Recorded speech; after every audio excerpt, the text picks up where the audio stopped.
I've got a question for you. Fencing, windsurfing, shopping, investing. What is the one common denominator between these four things? No? Well, the answer is Hong Kong is very good at all of them. I mean, if shopping and investing were sports, I'm pretty confident that we will be on the podium every single time. Now, I don't know anyone who has combined fencing with windsurfing yet, but I do know some very enterprising individuals who has combined shopping with investing. But how does it work? Does it work? Let's find out. Exactly how do shopping and investing tie in together? Can't wait to find out. Who are we speaking with first, Darren? So, Audrey, with the dawn of the internet, how do you see the retail industry change? The retail industry has changed quite a bit. I mean, look at where we are. Traditionally, this is Sneaker Street, where people come and try on sneakers and buy the sneakers in Hong Kong. That's why we particularly chose this location to put our retail space. But at the same time, a lot of people are moving that to online shopping. And through online, you have access to all these products that you aren't able to see just in one location itself. So it really just broadens your horizons for everything that's available to you. But, I mean, there are also good points about traditional stores as well, right? You can try the right size, and if you buy directly from certain brands, you know it's the real thing. As a brand, we are really all about our rigorous verification process. What that means is that every seller that comes through sells something with us, we take it back to our authentication centers, and then we go through this process where we check for authenticity. We check for, is it the right size? What is the condition? Are all the accessories that come with it the correct products, and so forth? After we make sure that everything is legit, everything is real, everything is authentic, then we send it off to the buyer. So what is the mission and vision of the company? How do you guys see yourselves in this sort of new online world?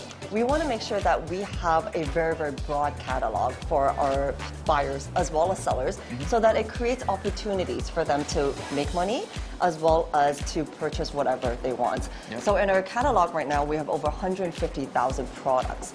Wow. Yeah, so that's quite a bit. That's a lot of browsing. That's a lot of browsing, which you would not be able to find if you just walked into any store. You would probably maximum see a couple hundred products.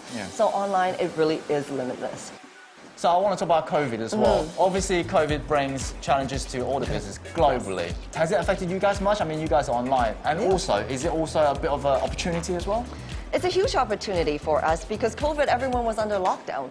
So therefore, it actually had created a lot more moments where people were locked at home, where they could just do even more browsing online. And because of that, they were able to explore some brands and some products that they've never seen before. So for us, we actually launched in Hong Kong at the end of 2020 during COVID, and we've grown a lot bigger than we were back since 2020. So Edward, where are we? We're in the authentication center in Hong Kong. Okay, and I suppose this is where you work? Yeah, exactly. So how do you get into this business? I'm a sneakerhead just like everybody else. So when I came back from university, I graduated and back in 2020. Our company just started to launch their first authentication center in Hong Kong. So I just applied it just like everybody else, and here we are. So this is like, professional level, right? Exactly. Is there a lot of training that you have to do to get to this level? Before working in this company, you have to go through a month-long program of training. And after that, we got an onboarding program. So basically, you're going to shadow our authenticators and also working alongside with them. So in our company, we got a database which consists of billions of data points. And we also got a dedicated team which collects data, which manage them and also leverage them into some materials for training. So we got weekly or even bi-weekly updates for our team members so they can keep their knowledge up to date. During authentication, we got over like 50 checkpoints on average. And things we do are like detail of the packaging, from the tissue paper, the box label, and font size. And font size? Yeah. Wow, I never thought of that. And we also look at the product itself, so make sure it's at the right colorway, the right model, and the right size. And after that, we're going to do some detail checking, such as any manufacturing defects, any damage, is it dead stock, which means is it brand new, unworn, and also some stitching, gluing, and stuff. We also use different kind of technology such as artificial intelligence and different kind of tools to help us to pinpoint every single detail in our verification process. It sounds very strict. Yep, But I mean, the counterfeiters are also very smart. exactly. I mean, are there any instances where one or two sort of they slip through the fingers? I mean, what happens then? So after our verification process, we're going to attach a tag on the product itself. So if anything that you're concerned with, make sure you don't cut the tag and just contact our customer service. Oh, and that's sort of the final defensive line Exactly. to make sure everything is real, I suppose. Yes. Can you give me some very general tips as to how I can identify what's fake and what's real? Definitely the smell, because different material and different glue have different kind of smell. And actually, different silhouette also get different kind of smell. Oh. And you have to get familiar with the packaging as well. So sometimes shoes come with special laces, special tissue paper, and finally, overall construction of the shoe, like stitching, like the material of the shoe and the shape of the shoe, etc. So, Don, Hi. how did you get your start in this selling business? Well, at the very beginning, we just pop into an outlet, shoe stores, and then we find out one of the pair of shoes, and then we match it in the online reselling market. And then we find that there are a price difference that we can earn profit on it.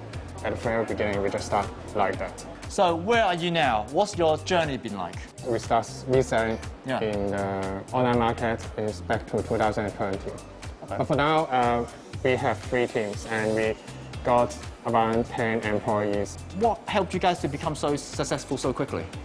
Well, the platform definitely gives us a huge advantage in reselling because, in these past 2 years, the COVID, no one in Hong Kong will try to purchase the shoes online because they have no this kind of trend, this kind of habit.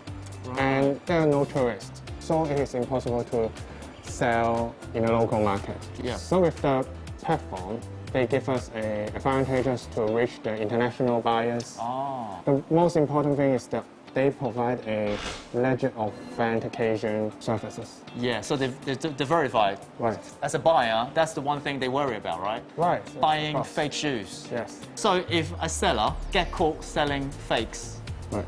what's the consequence? The platform will have immediate penalties directly to the sellers, and the account may be locked down or downgraded. So they put you out of business if it gets really bad. Yes. I see. So in your business, and you've been quite successful at it, what do you think is the most important thing? Is it the range of products you have? Is it having real things, or is it the trust? Look around in this place. Yeah. Every kind of these shoes, everyone know that these shoes are making money. Yep. But most of the people, they have neglected the importance of some lower-end shoes, the seasonal items. The profit margin may be small, but there are enough skills. I see. So it's not always going for the biggest wins or the biggest hitters. Yes. You have to do the smaller items to Right. sort of keep it afloat as well. Yes. Hi, Fred. Hey, Darren. Would you call yourself a sneakerhead?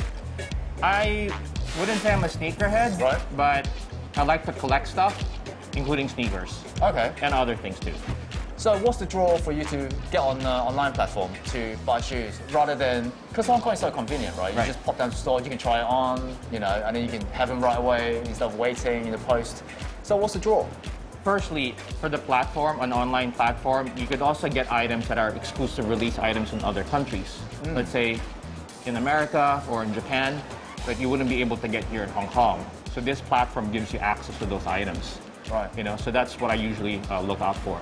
But because of that, the price sort of varies as well, doesn't it? It's quite volatile. Yeah, I mean, there'll be some price variations. Of course, when an item is released, Yeah. there'll be a bit of like hype to it. So maybe the price is a bit higher in the beginning.